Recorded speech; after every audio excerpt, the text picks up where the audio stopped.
Conéctate con nosotros, búscanos en Instagram como Radio U Central.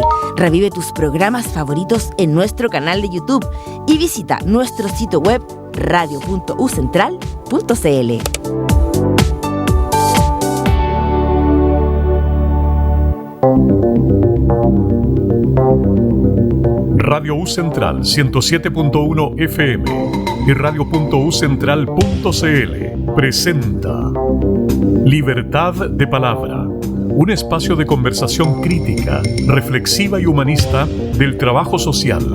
Conduce Hugo Covarrubias con la participación de Camilo Mirosevich. Muy buenas tardes a todos y a todas. Damos inicio a un nuevo programa de Libertad de Palabra, esta vez sin su locutor titular, don Hugo Covarrubias, que ha presentado su renuncia indeclinable a esta posición. Me heredó el sillón. No, le mandamos un gran saludo. Hoy día no pudo venir porque está en pleno proceso de acreditación de la carrera de trabajo social de nuestra facultad en la Universidad Central, así que tenía otras labores importantes y entonces me encargó que me hiciera cargo de este tremendo privilegio totalmente inmerecido. Y como es de costumbre, damos inicio a nuestro primer bloque del programa, que es Palabras Administrativas, donde nos dedicamos a comentar sentencias, dictámenes y otras materias de derecho administrativo. El bloque, por cierto, más nerd de la radio Universidad Central y probablemente de la frecuencia modulada. Y hoy día, este jueves 11 de diciembre, ya terminando el año, tenemos un tremendo invitado, el primer invitado que hacemos a esta pequeña cápsula dentro del programa que es Palabras Administrativas. Invitamos al profesor Sergio Fuenzalía Bascuñán, que es profesor de Derecho Constitucional de nuestra facultad, que tiene una larga trayectoria en el ámbito de los derechos humanos, fue consejero del Instituto Nacional de Derechos Humanos, es abogado de la Pontificia Universidad Católica, máster en Derecho y además doctor en Derecho por la Universidad de Buenos Aires. Así que muchas gracias, Sergio, por acompañarnos hoy día. Muchas gracias a ti. Bueno, por la invitación. Encantado. El tema que vamos a conversar con el profesor Fuenzalía hoy día es un tema que es bien interesante, que ha sido objeto de harto debate en el mundo jurídico, que tiene que ver con las decisiones de la Corte Suprema sobre los recursos de protección para financiar tratamientos de alto costo. Personas que están en una condición de salud deteriorada, producto de una patología que es tratable mediante medicamentos que no están en la canasta GES y por lo tanto están fuera del sistema, y buscan entonces que obtener un financiamiento público, dado que ya sea la ISAPRE o FONASA, según sea el régimen, ¿no es cierto?, provisional de salud, no les cubra, obliga a forzar, ¿no es cierto?, a este sistema, normalmente a FONASA, ¿no?, al sistema público, que es el que cubre el 80% de la demanda de los ciudadanos, quiero decir, y entonces a través de un recurso de protección forzar el pago de esta prestación de salud que, como digo, no está cubierta originalmente. O sea, son sentencias en que sin esta decisión judicial la persona no tiene derecho al tratamiento. ¿Por qué? Porque no está dentro de la canasta que la autoridad administrativa incluyó, no está dentro de ese listado. Entonces, digo, un macro tema, un tema que ha dado mucho a lo largo del tiempo, no un tema reciente, pero un tema que ha venido cambiando un poco el criterio y que ha dado mucho lugar a discusión, porque pone un poco en tensión esta idea de que el juez tiene que aplicar, ¿no es cierto?, la norma, tiene que tener deferencia con la autoridad administrativa, no puede meterse, ¿no es cierto?, en decisiones de política pública. Y esto incluso ha llegado, ¿no es cierto?, al punto de que varios autores han criticado lo que se denomina el activismo judicial, ¿no? O sea, jueces que tienen una mirada un poquito más allá de la literalidad de la norma, cosa que per se parte de un supuesto que es un supuesto bien debatible, que es que la norma da todas las soluciones, ¿no? Entonces, bueno, son esas tensiones de las que vamos a conversar hoy día con Sergio. Bueno, muchas gracias, Camilo. Justamente creo que el marco conceptual que abre estas sentencias es interesante porque, como decía Camilo, entran a jugar principios constitucionales y a tensionar esos principios constitucionales. Uno de los principios constitucionales que entran en juego es justamente el rol que cumplen los tribunales de justicia, o deberían cumplir los tribunales de justicia, en orden a aplicar estrictamente la ley y también a respetar su esfera de competencia. ¿Y por qué digo esto? Porque cuando los tribunales de justicia, al conocer una causa como la que está relatando Camilo y disponen de el financiamiento de estos tratamientos, están disponiendo de recursos que la ley no contempla, porque no lo contempla la ley GES ni tampoco la ley Ricate-Soto, y por tanto están rompiendo de alguna manera la lógica que quien decide en los presupuestos nacionales y donde se van los dineros del Estado es a través de la ley de presupuesto, que es un ejercicio de colegislador entre el presidente de la República y el Poder Legislativo. Y aquí los tribunales de justicia están disponiendo estos recursos sin una autorización legal estricta y más bien imponiéndolo a partir de los resultados de recursos de protección, que se invoca el derecho muy amplio, el derecho a la vida o a la integridad física y psíquica.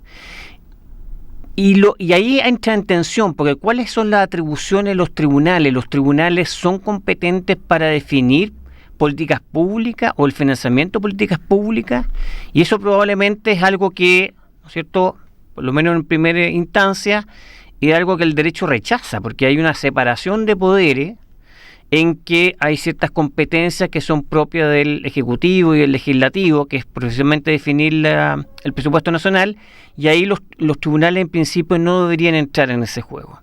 Y ahí está la referencia que hacía Camilo respecto al activismo judicial, cómo los tribunales, conociendo estos asuntos, a partir de recursos de protección en que se invocan garantías fundamentales muy amplias, como el derecho a la vida, pueden de alguna manera disponer de medidas que quiebran esta idea, de esta estructura de competencias que marca la Constitución.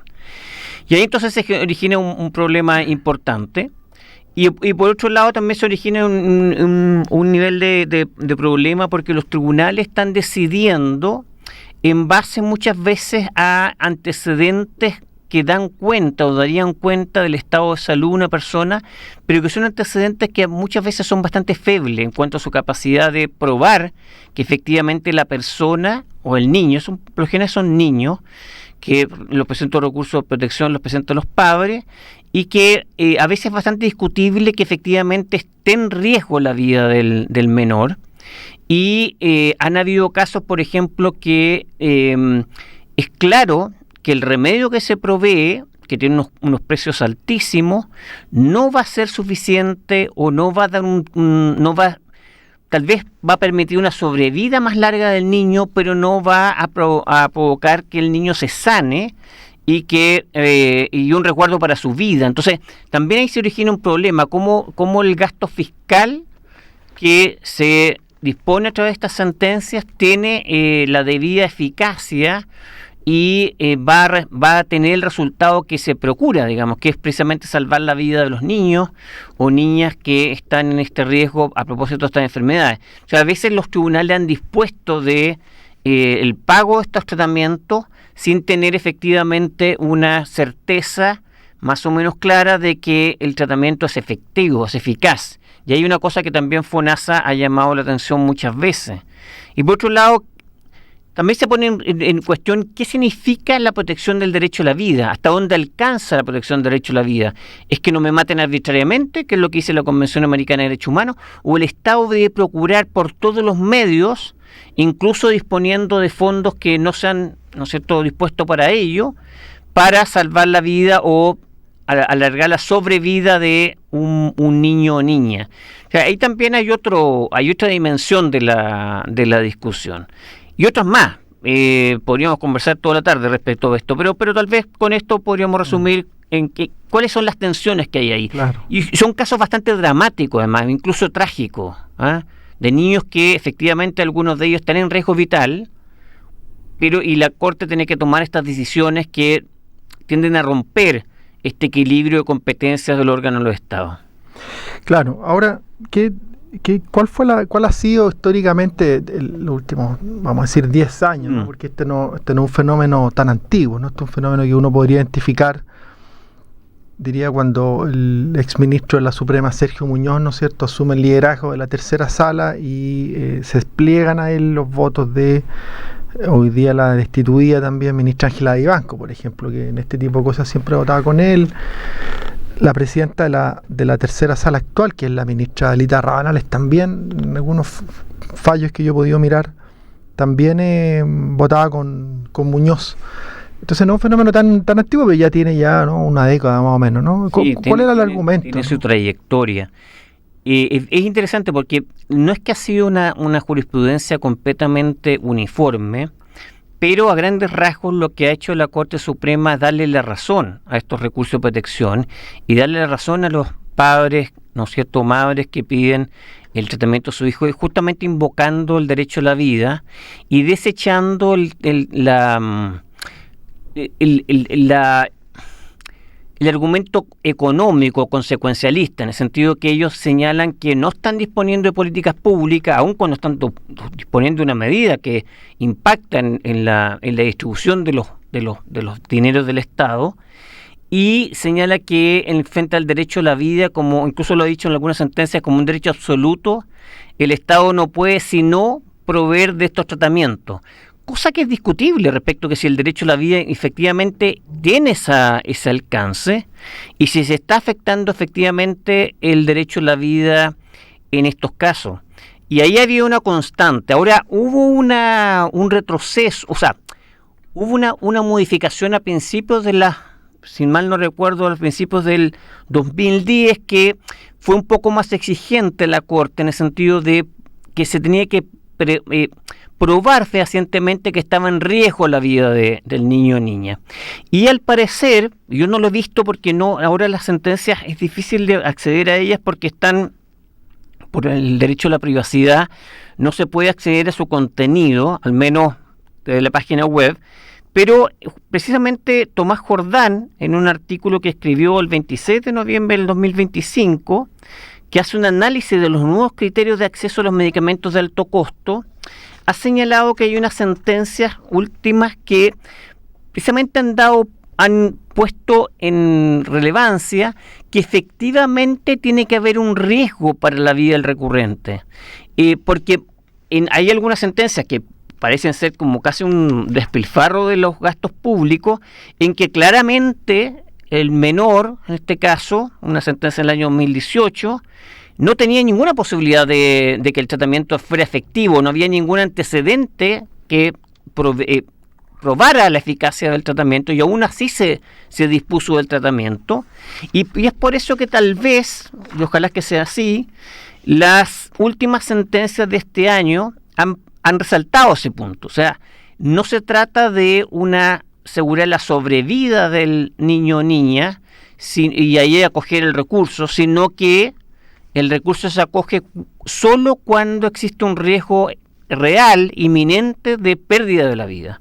Y ahí yo creo que pone un límite a lo que son estas acciones constitucionales, que es bueno que sea así, porque de otra manera estamos, como habíamos explicado anteriormente, estamos de alguna manera tensionando muchos principios constitucionales a partir de esta sentencia, y es bueno poner un límite. Yo entiendo que cuando está efectivamente en riesgo la vida de un menor, la Corte pueda proveer, ¿no es cierto?, acoger estos recursos, pero solo en esos casos, porque había otros casos que es bastante dudoso aquella circunstancia, y los elementos de prueba, además, muchas veces se afirman en la sola declaración de un doctor, ¿cierto?, que está tratando al niño y que de alguna manera está implicado en el caso. O sea, hay varios elementos ahí que creo que es necesario acotar, no cerrar la posibilidad de un recurso de protección en esta materia, pero tampoco abrirla mucho, porque si no el gasto del Estado y la redistribución de los ¿no es cierto?, dineros que tiene el Estado en materia de salud se ven fuertemente impactados, se pueden ver fuertemente impactados. Totalmente, ¿no?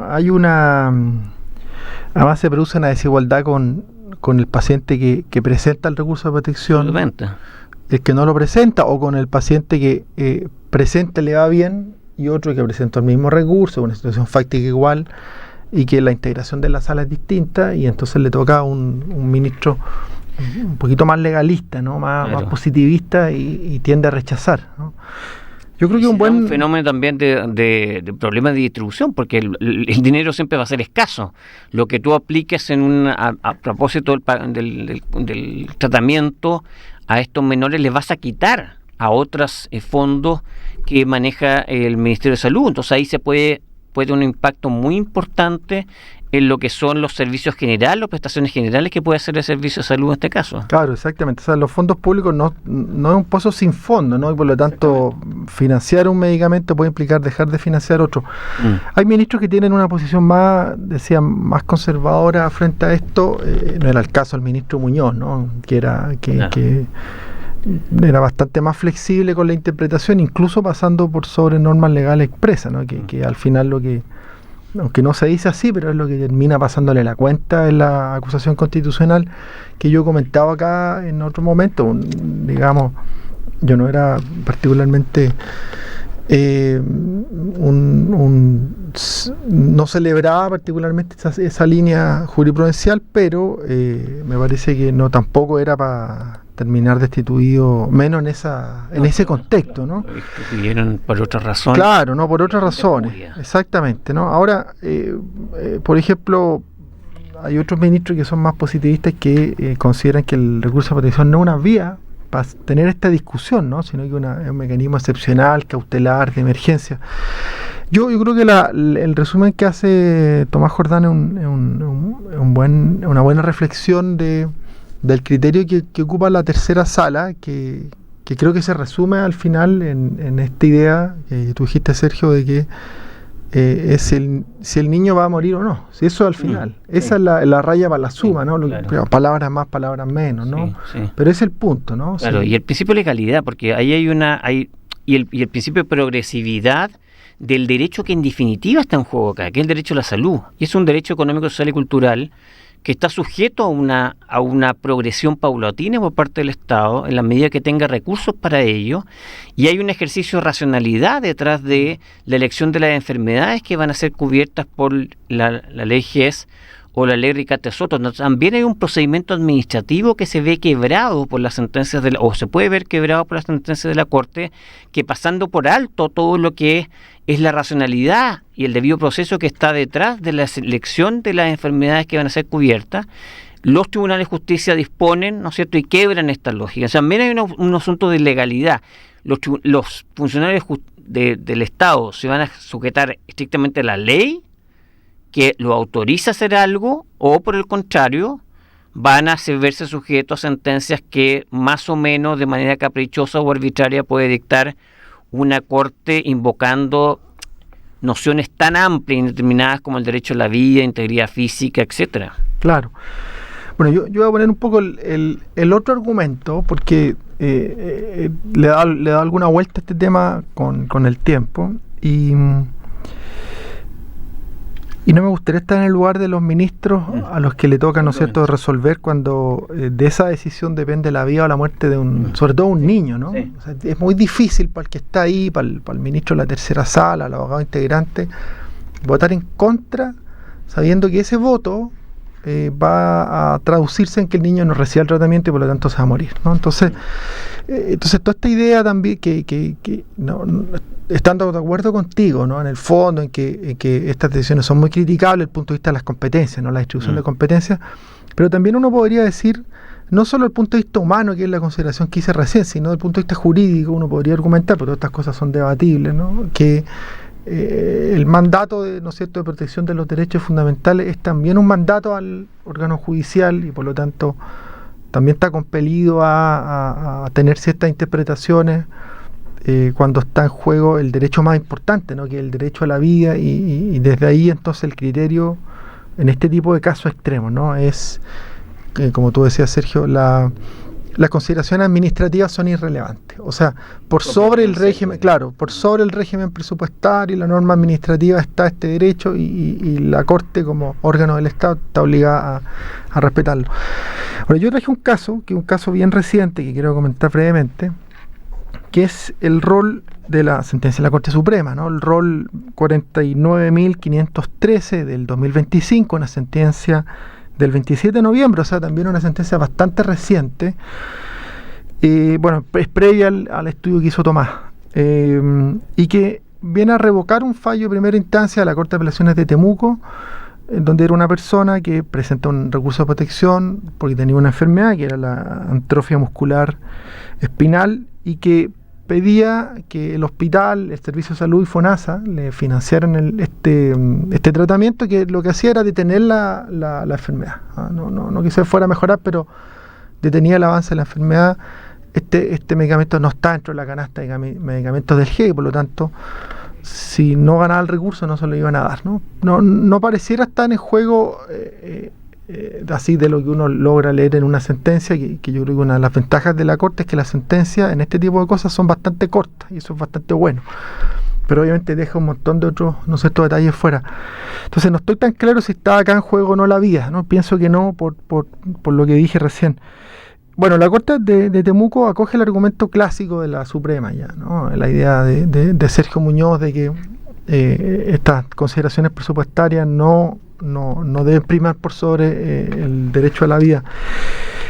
Pero la Corte Suprema revoca la sentencia, ¿no? Y dice en el considerando cuarto, voy a permitir leer, dice: como se advierte de las normas transcritas en el fundamento que antecede, que es la descripción del régimen jurídico, no es ilegal ni arbitraria la decisión de FONASA ni de los demás organismos recurridos de no otorgar cobertura al medicamento recurrido de alto costo y no contemplado en la canasta GES, dado que su exclusión o incorporación a la cobertura GES, y esto es lo importante, responde a una decisión de política pública determinada con arreglo a parámetros técnicos y objetivos apoyada en evidencia científica respecto a la eficacia de los mismos. De manera que conceder el acceso a un medicamento de alto costo no incluido en el listado GES, como pretende la recurrente en la especie, traería como consecuencia una discriminación de trato de unos frente a otros que se encuentran en idéntica posición y condición, por lo que la acción interpuesta no puede prosperar y por tanto dejan sin efecto la sentencia. Eso lo dictó la Corte Suprema. Esta es de la Corte Suprema, una sentencia. Curioso, porque ahí rompe su propia jurisprudencia, pero una jurisprudencia que están sosteniendo muchas veces las Cortes de Apelaciones. Y claro, que rebujada por la Corte de Apelaciones. Exactamente. Por la Corte Suprema. El criterio de la Corte Suprema, el criterio va a ser expansivo, ¿no? de la Corte Suprema, se transmite ahora a las Cortes de Apelaciones. La Corte de Apelaciones le hace caso al criterio de la Suprema y ahora la Suprema le dice no, está mal, ¿no? Le cambia el criterio. Pero el criterio de Pierri y otros autores que justamente hablan de que no hay ni ilegalidad ni arbitrariedad, porque el proceso de selección de aquellas enfermedades que parecen que debe cubrir el Estado su tratamiento es a través de un procedimiento del GES o la ley Ricardo Soto, que es estrictamente racional, y hay un procedimiento de participación ciudadana y decisiones que se adoptan en base a la eficiencia y eficacia de los remedios que están en esa canasta. Entonces hay toda una racionalidad detrás de esa selección, que claro, ahí ahora la Corte parece ser que está dándole el peso que el tema merece. Ahora, yo también quería decir, Camilo, que claro, puesto en la situación de los tribunales, y sobre todo cuando se ve un niño, es un caso dramático, en el sentido que es trágico. Claro. Tú lo que elijas tiene un costo gigantesco. Entonces, por eso que yo creo que mi posición es que solo habría que aplicar eso como una medida extrema cuando está claramente identificado que si no hay un tratamiento el niño muere. Claro. Pero no en casos más. No en un caso dudoso, ¿no? O media sobrevida. Exactamente, no, estoy de acuerdo. Bueno, igual decir que este caso es un fallo que firma un ministro titular, no más que el ministro Jean-Pierre Matus, que parece tener una línea más conservadora, más positivista. 3 ministros suplentes, que es la ministra Dora Lucic, el ministro Juan Cristóbal Mera, que además hace un voto disidente, que también es una persona bastante positivista en su interpretación, y el ministro también suplente Roberto Contreras, y el abogado integrante Álvaro Vidal Olivares. Entonces, tampoco sienta un precedente tan nítido digamos, producto de esta cuestión de la integración de la sala, ¿no? Bueno, muchas gracias, Sergio, por por acompañarnos en este primer bloque de nuestro programa. Camilo. ¿Te va a quedar a la segunda parte o no? No estoy seguro. Ya. Pero... Bueno, muchísimas gracias por Chao. habernos acompañado hoy día, y quiero también aprovechar de saludar a los periodistas que hacen posible este programa, que son los verdaderos trabajadores acá de este templo, Francisco Saavedra y David Valenzuela. Ahí nosotros, Sergio, siempre decimos con Hugo que ellos siempre se enfocan cuando ellos hacen que están trabajando, ¿ah? Se muestran en ese momento, ¿eh? Tienen luces ahí de colores, nadie sabe para qué si funcionan esas, ¿ah? Son como luces del árbol de Navidad. Bueno, despedimos este primer bloque con Olaya Sound, un grupo peruano, y con la canción Jacaranda.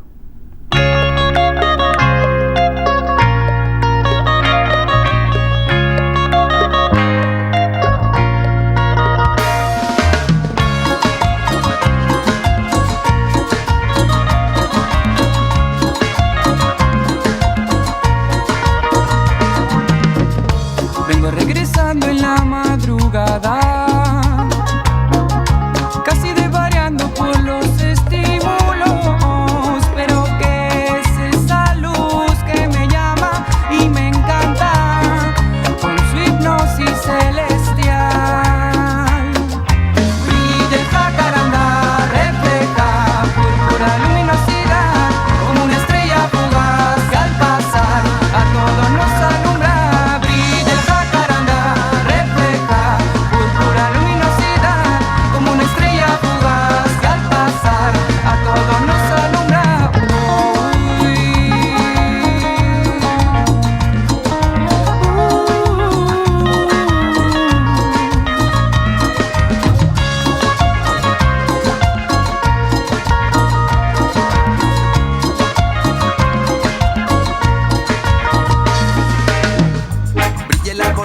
De jacarandá que te traerá la felicidad. Brilla el arbolito de jacarandá.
El arbolito de jacarandá que te traerá la felicidad. Brilla el arbolito de jacarandá.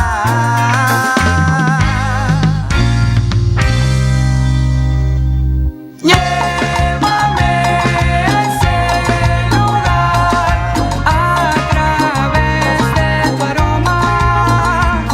Lugar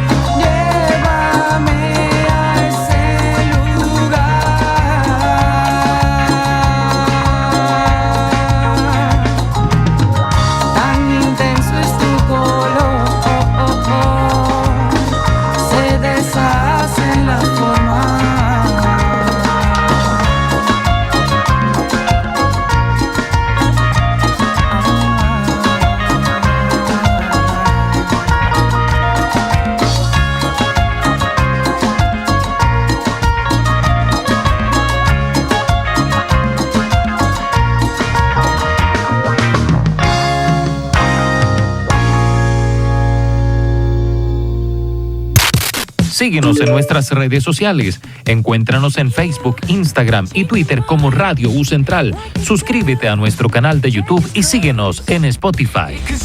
Radio U Central 107.1 FM en el corazón de Santiago. Radio France Internacional le propone una cita cotidiana con la actualidad mundial desde su redacción en París y en conexión con su red de corresponsales en los 5 continentes. Noticias, cultura, economía, deportes, ciencia y salud, más todos los temas del momento en RFI en español.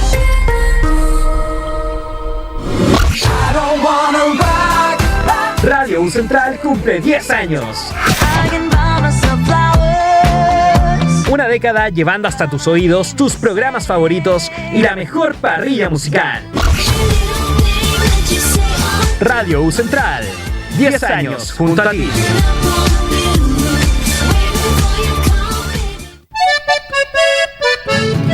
Hola amigas y amigos, soy David Valenzuela y quiero invitarte todos los jueves a las 21 horas a que nos encontremos y disfrutemos del folclore en un nuevo capítulo de Vertiente Chilena. Aquí, como siempre, en el 107.1 FM y en radio.ucentral.cl. Mi banderita chilena.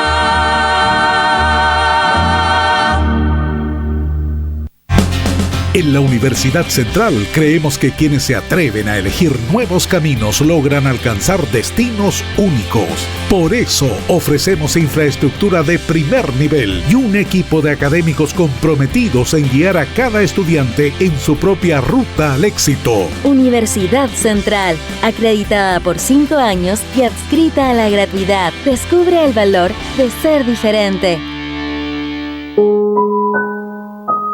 Radio Universidad Central indica la hora. Son las 14 horas, con 34 minutos. En Radio U Central 107.1 FM estamos presentando Libertad de Palabra, con la conducción de Hugo Covarrubias y la participación de Camilo Mirosevich. Muy buenas tardes, volvemos a nuestro programa Libertad de Palabra, ya habiendo terminado la primera sección de palabras administrativas y hemos revolucionado el estudio porque tenemos 2 grandes invitados del mundo de la música y que van a hacer una presentación en vivo. Se trata de Fabiana Jiménez, quien es Fadino Loops, y Iñaki Mendoza, más conocido como vos mismo, que van a tocar un tema que es un tema de Fabiana, que es productora musical y que va a presentarnos su primer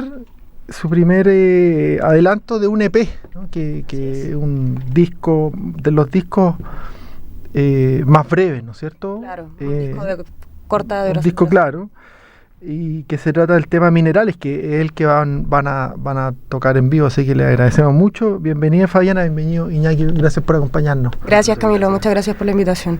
Cuéntanos Fabiana, para partir, ¿no? ¿De qué se trata tu proyecto musical? Antes de entrar al tema mismo. El proyecto, bueno, es primera vez que estoy lanzando un tema solista. He trabajado por muchos años con varios artistas como parte de estas bandas como baterista. Entonces, en efecto, esta canción específicamente, que se llama Minerales, habla sobre la contaminación en el aire, en el agua, y que se puede ver reflejada a través de enfermedades de diferentes tipos. Sobre todo enfocado en lo que son las zonas de sacrificio en el norte, en Antofagasta, en Calama. Es tu zona, ¿no? Tú eres de Antofagasta. Exactamente. Sí. Excelente, pues buen tema. ¿Y este es el tema central del EP o...? No, el tema central de esta canción, el tema central del EP es la muerte, se llama Tarot y Muerte el EP. Entonces, esta canción habla como de esa forma de muerte, digamos, como a través de las enfermedades, ¿cachai? Pero hay diferentes fases dentro del EP.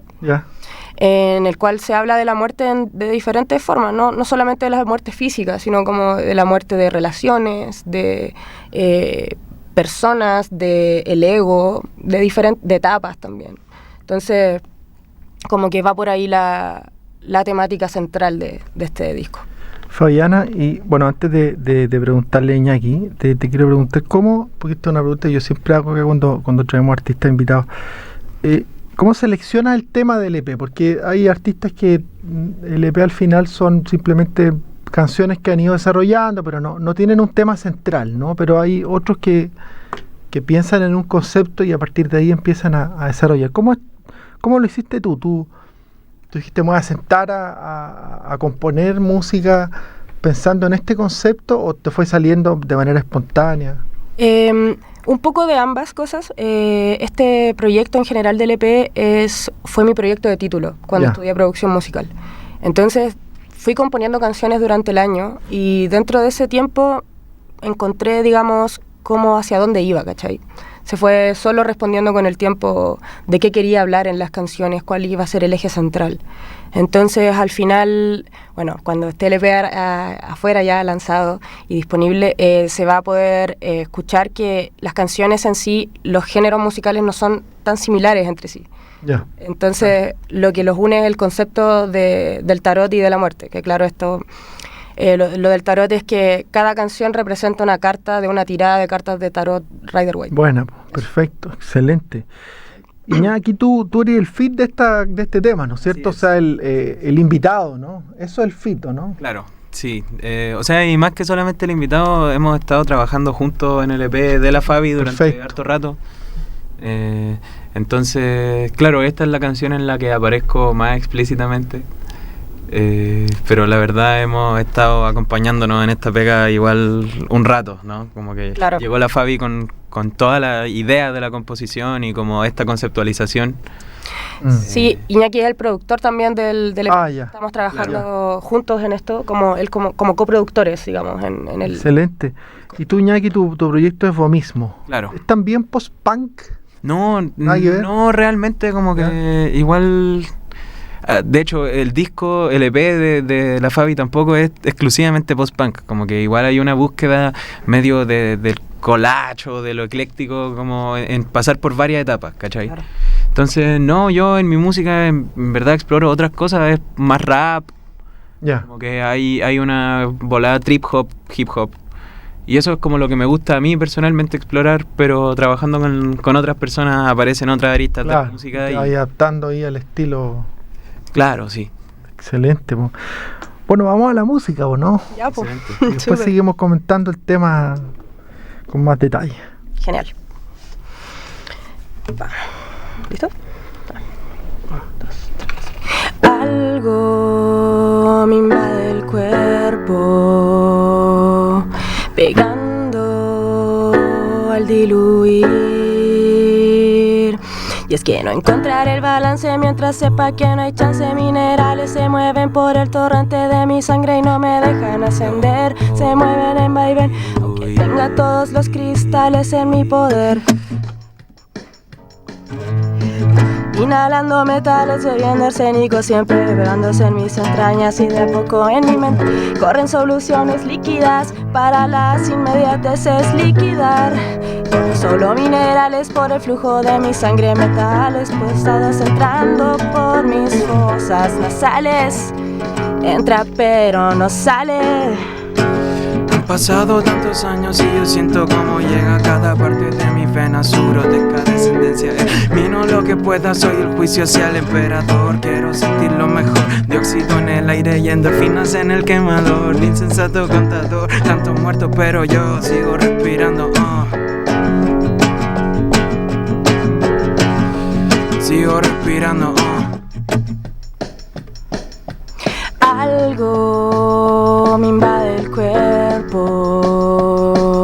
pegando al diluir. Algo me invade el cuerpo, pegando al diluir. Y es que no encontraré el balance mientras sepa que no hay chance. Minerales se mueven por el torrente de mi sangre y no me dejan ascender. Se mueven en vaivén, aunque tenga todos los cristales en mi poder. Y es que no encontraré el balance mientras sepa que no hay chance. Minerales se mueven por el torrente de mi sangre y no me dejan ascender. Se mueven en vaivén, aunque tenga todos los cristales en mi poder. Súper bueno. Excelente, po. Muy buen tema. La verdad que era contagioso el ritmo. El ritmo era contagioso. Sí. Como que tiende a empezar a mover la cabeza. Obviamente que se pierde un poco por el sintetizador, no sé, acá Francisco tuvo que hacer malabar ahí para...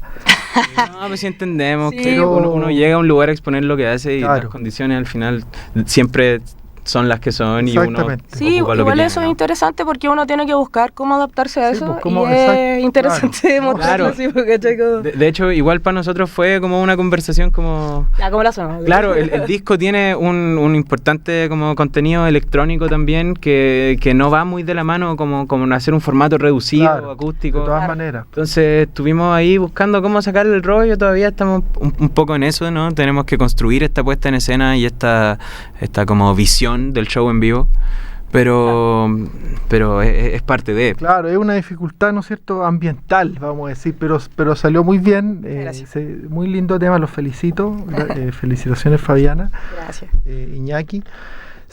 Como digo, un tema muy contagioso y bueno, yo me dediqué a escuchar la letra, ¿no? Y contaba eso que tú nos contaste al inicio, Fabiana, ¿no? Cómo cierta contaminación va generando un daño acumulativo y a veces lo peor de ese tipo de contaminación es que uno no se da cuenta. Justamente. Se da cuenta tarde. Sí, uno se da cuenta ya cuando aparecen los síntomas, po. Y va así como bien de a poquito, sobre todo si está en el agua o si está en el aire, ¿cachai? Como que uno toma agua de la llave, qué sé yo, ¿cachai? Claro.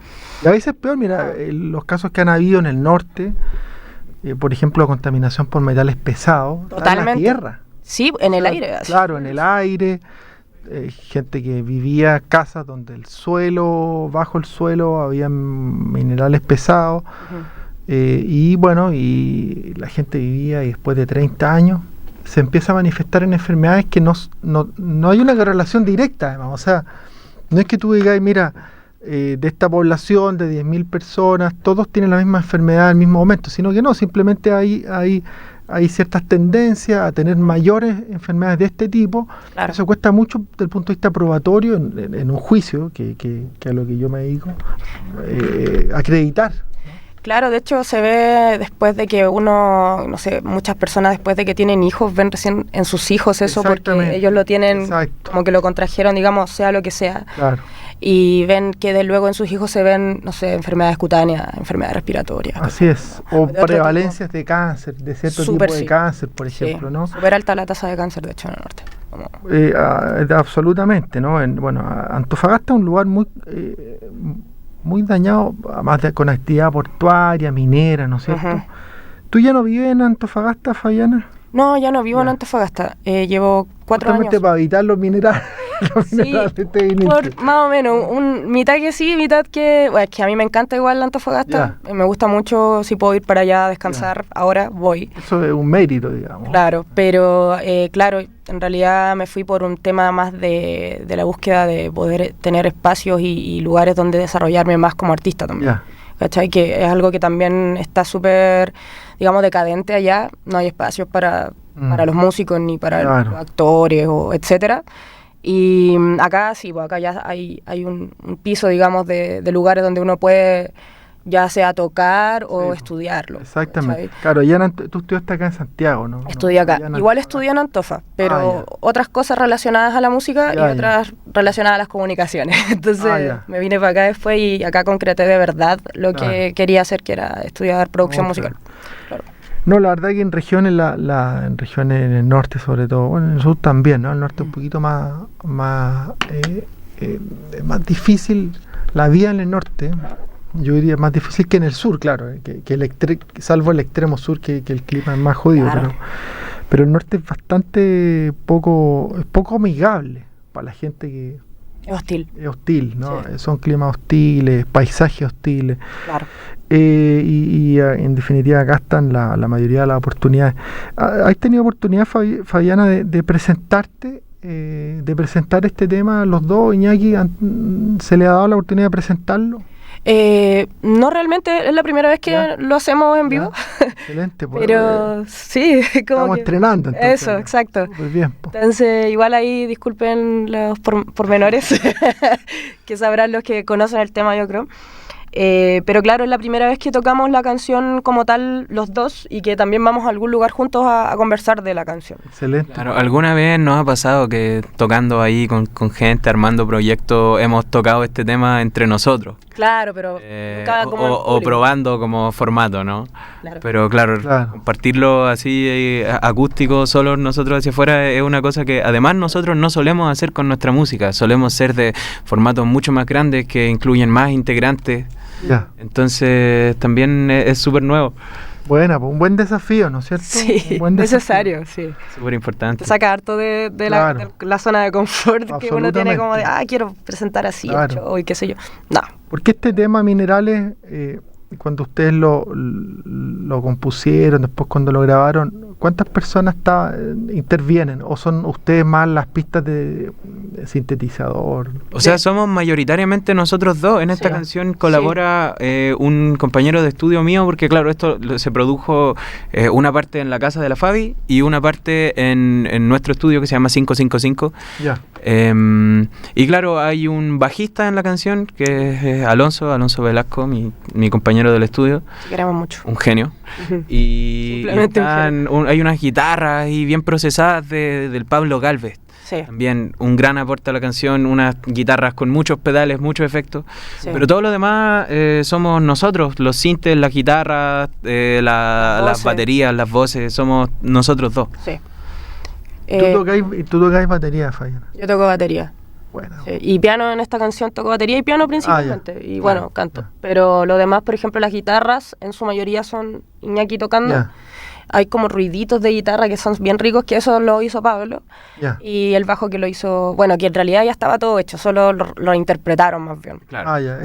Hicieron las pistas y después ellos... Exacto. Claro, fue como ya grabemos lo rico, ampli bacán, micrófono bacán. Los instrumentos, que quede rico. Claro. Buena.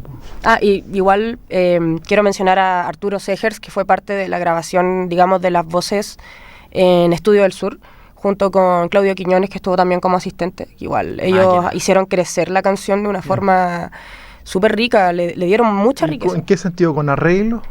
No, regrabamos algunas cosas, las voces principalmente, y pasamos por todos los fierros que son como todos procesadores, compresores, por la mesa, la consola que hay en Estudio del Sur, que son igual instrumentos súper antiguos y súper cálidos porque son análogos, entonces aportan con una calidez que no le da lo digital. ¿Cierto? Que se lo da una persona manipulando. Claro, con la perilla y con el potenciómetro. Claro. A mí me pasa que para mi generación, no sé si tanto nuestra, porque tenemos igual una diferencia nosotros, como mi generación, que somos mayoritariamente casi puros músicos de compu, que nos relacionamos con los instrumentos, pero mucho más que con una mesa, por ejemplo, va desde el computador. Es súper bacán tener como referentes como el Arturo y como el Claudio en el lugar, ¿cachai? En un estudio que para mi escala de ese momento se me iba completamente de las manos, como una asesoría de cómo comunicar este mundo como digital con el mundo análogo de una forma que me haga sentido, ¿cachai? Claro. Como que, claro, podríamos haber ido solo nosotros a jugar, pero habría sido perder tiempo. Distinto, tenéis toda la razón, buen punto. Claro, cómo las generaciones de músicos fueron cambiando, ¿no? Totalmente, sí. Yo cuando tocaba guitarra, pero hace muchos años, a nivel, pero digamos, básico, ¿no? Tenía un grupo, sí. Era la época del mini disc, eso era lo más... qué bacán ese formato. Claro, porque ahí podías grabar, ¿no? Sí, es súper bacán. Pero eso ya era lo top de los...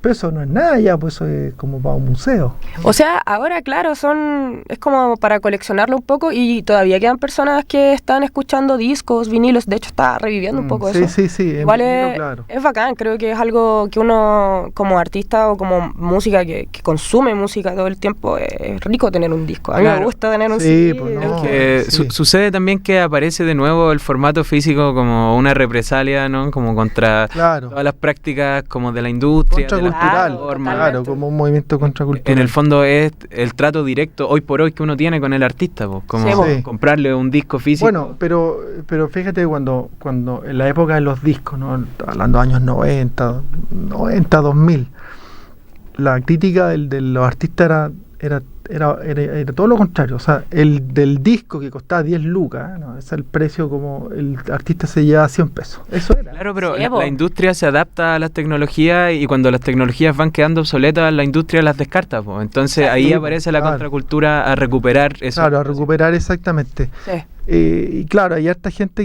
que incluso los cassettes hoy día son caros, ¿no es cierto? Son súper caros. Un cassette original. Tener un cassette ahora, ¿cuánto te sale? Como 25 lucas. Claro, y que era una joda, ¿no? Sí, tenés que estar retrocediendo. No sé si a ustedes les tocó esa época. Yo creo que sí. Mira, no, digamos, nada que envidiar. No, nada que envidiar porque era molesto. Se te cortaba. Claro. Hay que pegarlo con estos esmalte de uñas. Sí, ¿no? Pero hay tienes que grabar en vivo. Es un romanticismo. Mira, yo el culto al CD vale. El CD encuentro un formato rico. Pero el culto al cassette encuentro una lecera. Mira, es una lecera porque de verdad es un mal formato. Que además la calidad es mala. Claro. Yo estoy de acuerdo, la verdad. A mí me gusta, pero por un romanticismo. Pero claro, pero digamos, sacrificáis mucha calidad. En cambio, el culto al CD o el culto al vinilo es distinto, porque el vinilo tenéis calidad, ¿no? Salvo un caso que mi hermano le regalaron, para Navidad le regalaron, para el cumpleaños, voy a ponerme a hacer pelambre familiar acá. La esposa de mi hermano le regaló de cumpleaños un aparato que él tenía, para MP3, Bluetooth, y tenía vinilo, y tenía parlante incorporado. Ya. Y tú lo veías y no era una cosa tan cara, pero tampoco era no era una porquería. Ya. Oye, entonces puso un vinilo, oye, el sonido era peor que una sirena de ambulancia. la ambulancia era más nítida que eso. Entonces es como harto romanticismo nomás, ¿no? Sacrificando a la... ¿Qué pasos vienen, Fabiana? ¿Qué nos queda? ¿Cuándo van a lanzar esto? Ya el EP completo, ¿dónde se van a presentar? En el verano se lanza el EP, terminando el verano. Ya. Y antes de eso viene otro single, que es completamente diferente a este. De hecho, es solamente piano y voz. Así, crudo. Y que muestra un poco la versatilidad, del EP. Como comentaba el Iñaki, no todas las canciones se parecen entre sí, solo esta es un post-punk, pero tenemos un poco de trip hop, en el EP también hay un poco de jazz, de acid jazz, ¿cachai? Un poco de rap en algunos momentos, entonces de drum and bass también, entonces hay una mezcolanza que se comprende mejor entendiendo el concepto y dejándolo correr, ¿cachai? Podéis disfrutar las canciones solas y sueltas también, pero si escuchas el EP completo corrido, es un viaje, es todo un viaje. ¿Y qué viene? Bueno, el lanzamiento en verano, antes viene Astillas, que es el segundo single. Y eso, después queremos tocar durante el año. Banda. Ya tenemos la banda armada. Buena. Así que... Y la presentación del EP ya, el lanzamiento me imagino lo van a lanzar en las plataformas, ¿no es cierto?, tradicionales, ¿no? Pero ¿van a hacer alguna presentación en la sala SCD o en un pub? ¿No tienen claro todavía? A mí me gustaría lanzarlo en vivo, sí. Quizás no el mismo día que salga, pero sí hacer un lanzamiento. Una buena partida esa, ¿no? Le da impulso a esa... Sí, igual yo soy más fan del lanzamiento un poquito después de igual. Sí, no, para que la gente lo cache. Claro, se aprendan los temas, los cantes. Exacto, para que lleguen con eso, con una idea y no como no llegar a sorpresa tanto. Claro, ¿no es cierto? Desde cero a sorprenderse. Pero, claro, pero un tiempo después un lanzamiento le da... O sea, es distinto ir a un concierto de un grupo, ¿no? Que ir al lanzamiento del disco. Sí, o del EP en este caso, ¿no? Es mucho más, una actividad mucho más linda, mucho más relevante. Ir cuando se lanza, además es tu primer trabajo lanzado, ¿no? Claro, sí, como solista. Como solista. Ajá. Interesante. ¿Dónde los pueden seguir? Nos pueden seguir en Instagram principalmente, que son las plataformas que más usamos con Iñaki. A mí como Fadino Loops, a Iñaki como vos mismo, todo junto. Mismo 22, o más importante, @555 Estudio, que es donde estamos moviendo las pegas que hacemos. El estudio de grabación. Claro. Exacto. Sí. Oye, perdón, una pregunta. ¿De dónde inventaron estos nombres? Que son difíciles de decir. Yo tengo que preguntar acá. Sí, yo creo que el mío es una mezcla es como una mezcla de tres partes de mi vida. Una que es mi nombre, Fabiana, Fa. Dino, que es un apodo de muchos años. Y Loops, la forma en la que principalmente me relaciono con la música al momento de componer. que es a través de loops. De como, no sé, por ejemplo, acá que estábamos tocando había una base sonando. Suelo hacer harto eso, poner como una base para mí, ya sea de lo que sea. La compongo yo y luego sobre eso hago y compongo, claro. ¿Y eso se llaman loops? Los loops. Claro, un loop es algo que... de base. Claro, un bucle, un claro. loop, claro, Sí, eso. sí. Se repite... Exacto, de manera infinita si quiero, como hasta que me aparezca alguna idea, o a veces salen al tiro, depende. Súper. ¿Y vos mismo? Viene del insulto primero que nada, ¿no? Del gesto noble de tratar a alguien como de vos mismo. Claro, sí, vos. Hay una H por ahí que claro, no... Hay una H claro, eso ahí falta, que es difícil de pronunciar. En realidad es una lecera. Se me ocurrió cuando era chico, como para el Instagram. Y se fue transformando un poquito como en esta carencia de un personaje, ¿no? Como medio de ser el productor invisible que está un poco atrás. Y cuando empecé a sacar mi música ya fue, ¿no? Ya quedó, claro, ya quedaste y la tiraste. Idea claro. y argumento cosas, pero la realidad es eso. Buena, pues buena. Tuvimos hace un tiempo con otro músico que el nombre era raro y yo le pregunté también, dije, ¿pero por qué? Y me dijo, no, es que lo escribí mal y quedó así. Como dicen, como me enseñó a mí una vez Natalia Gentile, que fue subsecretaria, me dijo, la realidad es más rasca de lo que parece. Estoy de acuerdo. Son las más sencillas, ¿no? Lo defiendo por completo. Sí, estoy súper de acuerdo. Y me embandero con lo rasca de la realidad. Oye, bueno, Fabiana Jiménez, Iñaki Mendoza, muchas gracias por habernos acompañado en este programa, haberse atrevido además a tocar en vivo con el poco tiempo que tuvimos acá. También agradecerle a Francisco y a David por el sobreesfuerzo de este programa que tratamos dos temas con dos invitados distintos. Los felicito por el trabajo, un excelente trabajo, sin duda les va a ir súper bien. Nosotros acá siempre tratamos de invitar grupos emergentes sobre todo, hemos invitado también grupos consolidados, pero tratamos de dar ese espacio para tener esta conversación, para que después les quede el YouTube y puedan compartirlo sobre todo, ¿no? Sí. Ahí les quede ese registro. No sé si quieren despedirse. Bueno, primero igual quiero agradecer a Ovoide, a la agencia. A la Gaby Maturana. Y a la Gaby que nos hizo el nexo, digamos, contigo y con la radio. Muy agradecida del espacio. Gracias, Camilo, por también buena conversa, que fue bastante buena. Y gracias a Iñaki, que está acá conmigo también, representando lo que es Minerales hoy. Pero nada, solo...